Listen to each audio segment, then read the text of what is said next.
दोस्तों, मैं अनिल जोधपुर से आज आपको कहानी सुनाऊंगा। मैंने देखा असली भूत। जब मैं अपने दोस्तों के साथ राजस्थान में घूमने के लिए जा रहा था, हम सब रात में निकले थे राजस्थान जाने के लिए, वो भी अपनी कार से। क्योंकि हम लगभग 8 लोग थे और सभी एक दूसरे को बहुत ही अच्छी तरीके से जानते थे। हम सब एक ही कंपनी में काम करते थे। लेकिन जब वो घटना हमारे साथ घटी, तो तब से हम तक आज कभी भी एक दूसरे से नहीं मिले। मेरा नाम सूरज ठाकुर है और मैं उत्तराखंड का रहने वाला हूँ। मेरे बाकी सब दोस्त भी यही के रहने वाले हैं। अब मैं बताता हूँ कि हमारे साथ आखिर क्या हुआ था। रात के लगभग 12:30 बजे जब हम कार से राजस्थान जा रहे थे, तो रास्ते में हमें एक सुरंग से गुजरना था। तो ड्राइवर ने कहा कि आप सब ध्यान से बैठना, क्योंकि मैं एक सुरंग से कुछ तेज़ी से कार निकालूंगा, क्योंकि ये बहुत ही खतरनाक सुरंग है और इसमें ज़्यादातर हादसे होते ही रहते हैं। लोगों का ऐसा मानना है कि यहाँ पर किसी भूत के कारण ऐसा होता है। मैंने कहा, यार डरो मत, ऐसा कुछ नहीं होता है। हमने उनकी बातों पर ध्यान नहीं दिया और चल दिए सुरंग की ओर। सुरंग की लंबाई लगभग 2 किलोमीटर थी। सुरंग में हल्की सी रोशनी थी, लेकिन इतनी नहीं थी कि दिन की तरह उजाला रहे। हमारी कार चल रही थी, कुछ लगभग 1.5 किलोमीटर ही कार चली थी, तभी कार के टायर के फटने की बहुत तेज़ आवाज़ आई और ड्राइवर द्वारा कार को रोक दिया गया। हम सब कार से नीचे उतरे तो देखा कि टायर तो सारे ठीक थे, तो फिर यह आवाज़ कहाँ से आई। ड्राइवर ने कहा कि साहब, लगता है कि ये उसी भूत का काम है जो कि इस सुरंग में रहता है। हमने कहा ना, चलो गाड़ी चलाओ, सुरंग में भूत है, पागल बना रहा है हमको। हम कार से फिर से चल दिए अपनी मंजिल की ओर। कुछ कुछ दूर जाते ही फिर से आवाज़ आई। इस बार सच में टायर फट गया था, लेकिन वो किसी चीज़ से नहीं, बल्कि पूरी तरह ही खराब हो गया था। कार में दूसरा टायर भी नहीं था जो कि बदला जा सके। अब क्या करें, किसी का इंतज़ार करें या फिर पैदल ही निकल ले। हमने खुद जाने का निश्चय किया और चल दिए पैदल। जब हम चल रहे थे तो हमें ऐसा लग रहा था कोई तो है जो हमारे साथ साथ चल रहा है। किसी का साथ चलने का ऐसा साफ साफ पता चल रहा था। लेकिन हम कुछ ना सोचते हुए यहाँ से बाहर निकलना चाहते थे। सब दोस्त मेरे ही आगे चल रहे थे, लेकिन कुछ दूर चलने के बाद मुझे किसी ने आवाज़ लगाई, वो भी मेरे नाम से, सूरज सूरज। मैं एकदम से पीछे मुड़ा तो देखा कोई नहीं था। तो फिर ये आवाज़ किसने लगाई? मैंने अपने दोस्त से पूछा। सभी ने कहा कि हमने तुम्हें कोई भी आवाज़ नहीं लगाई। फिर कुछ देर बाद कोई बोला, सूरज। उसकी आवाज़ में बहुत ही दर्द था। मैंने जैसे दर्द से कोई करा रहा हो। अब मैं रुक गया, ये देखने लगा कि कौन मुझे आवाज़ लगा रहा है। मेरे सारे दोस्त आगे बढ़ चुके थे, बस मैं ही अकेला था वहाँ पर। मैंने देखा कि मुझे सुरंग के एक कोने में खड़ा साफ नज़र आ रहा था, लेकिन वो कौन था ये साफ नज़र नहीं आ रहा था। मैं उसकी ओर देखने के लिए चल दिया। जैसे ही मैं उसके पास पहुंचा, तो मैं देखता हूँ कि वो कोई इंसान नहीं, बल्कि वो एक भूत था। उसे देखकर मैं एकदम से डर गया, क्योंकि मैं एक असली भूत देख लिया था। उसने मेरी ओर अपने हाथ बढ़ाए थे कि तभी मैं ज़ोर से चिल्लाया और एकदम से बेहोश हो गया। जब मुझे होश आया तो मेरे सारे दोस्त आसपास ही खड़े थे। जब भी मैं उस घटना को याद करता हूँ तो दोस्तों, बहुत डर जाता हूँ।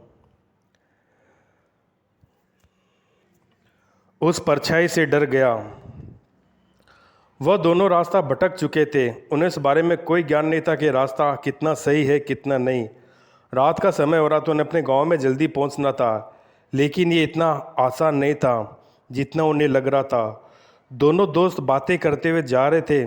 उन्हें लग रहा था हम जल्दी गांव की सीमा तक पहुंच जाएंगे, लेकिन वह जंगल का रास्ता उन्हें आगे ही नहीं बढ़ने दे रहा था। वह इस जंगल में अचानक ही आकर फंस गए।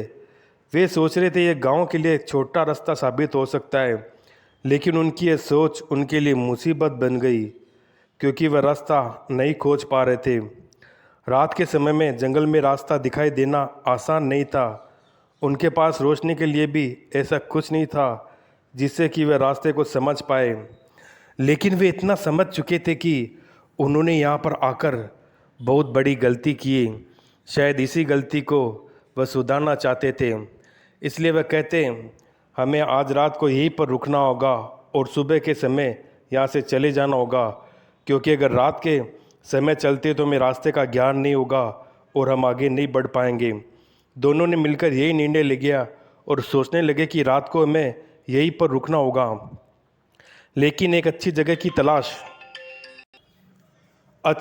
तलाश करना उनके लिए और भी समस्या बढ़ गई। उन्होंने सोचा अगर इस जंगल में कोई जानवर पर हुआ तो हम पर हमला कर सकता है। इसलिए उन्होंने एक पेड़ पर बैठकर निगरानी करने का निर्णय लिया। वह दोनों दोस्त एक पेड़ पर चढ़कर बैठ जाते हैं, वहीं से देखते कि शायद उन्हें मुसीबत का सामना ना करना पड़े। लेकिन कुछ देर बाद ही उन्हें एक आवाज़ आती है। ये आवाज़ किसकी हो सकती है, वह इस बात को समझ नहीं पा रहे थे। तभी उनकी नज़र एक ऐसी परछाई पर पड़ जाती है जिसे देखकर वह डर जाते हैं और सोचते हैं यह कौन है, और वह परछाई पेड़ के पास आकर रुक जाती है। शायद उन्हें ऐसा लगता है कि यहाँ पर कोई था। वो उसे खोजने की कोशिश करती है, लेकिन वह दोनों इतने डर चुके थे कि अब वह सांस लेने में बड़ी सावधानी बरत रहे थे, क्योंकि वह समझ गए थे कि यह कोई आदमी नहीं बल्कि कोई परछाई है जो हम पर हमला कर सकती है। इसलिए हमें यहीं पर छुप कर रहना होगा जब तक वह यहाँ से चली ना जाए। आज वो चीज़ को देख चुके थे जिसके बारे में लोगों ने उन्हें सुना था। उन्हें पता चल गया था कि भूत से कम नहीं है। अगर उसने हमें देख लिया तो हम शायद यहाँ से बच नहीं पाएंगे। इसलिए दोनों वही छुपकर बैठ जाते हैं। वह परछाई उस पेड़ के चारों ओर घूमकर वापस चली गई। सुबह तक उनकी आंखें खुली रही। उन्हें लग रहा था कि अगर हम सो गए तो किसी भी समस्या का सामना करना पड़ सकता है। सुबह होने के बाद वे पेड़ से उतरकर वहाँ से भागने में भलाई सोचते हैं।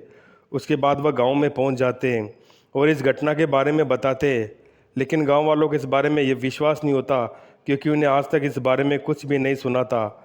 उन्हें लग रहा था कि शायद उन्हें धोखा हुआ है, जिसकी वजह से वो उसे भूत समझ रहे हैं। तो दोस्तों, ये थी हमारी कहानियाँ। और दोस्तों, आप मेरी कहानी हमेशा शुरू से लेकर एंड तक सुना कीजिए। और दोस्तों, अगर आपके पास भी कोई कहानी हो तो मुझे भेजिएगा, मैं आपकी कहानी आपके नाम से ही सुनाऊंगा। आपके पास कोई भी कहानी वगैरह हो वो मेरे इंस्टाग्राम आईडी पर भेज दीजिएगा, और मैं या फिर कमेंट्स कर दीजिएगा। कमेंट्स बॉक्स में अपनी छोटी सी कहानी डाल दीजिएगा, मैं आपको मेल कर दूंगा। आप मुझे इस तरह से अपनी कहानी भेज सकते हैं। और दोस्तों, मुझे ये भी बताइएगा कि आपको ये कहानी कैसी लगी, और मेरी कहानी डालने का तरीका आपको पसंद आता है या नहीं आता है। जो भी आपके कमेंट्स वगैरह हो वो मुझे ज़रूर भेजिएगा, मुझे उसकी आपकी प्रतीक्षा रहेगी। और दोस्तों, फिर मिलते हैं, तब तक के लिए धन्यवाद।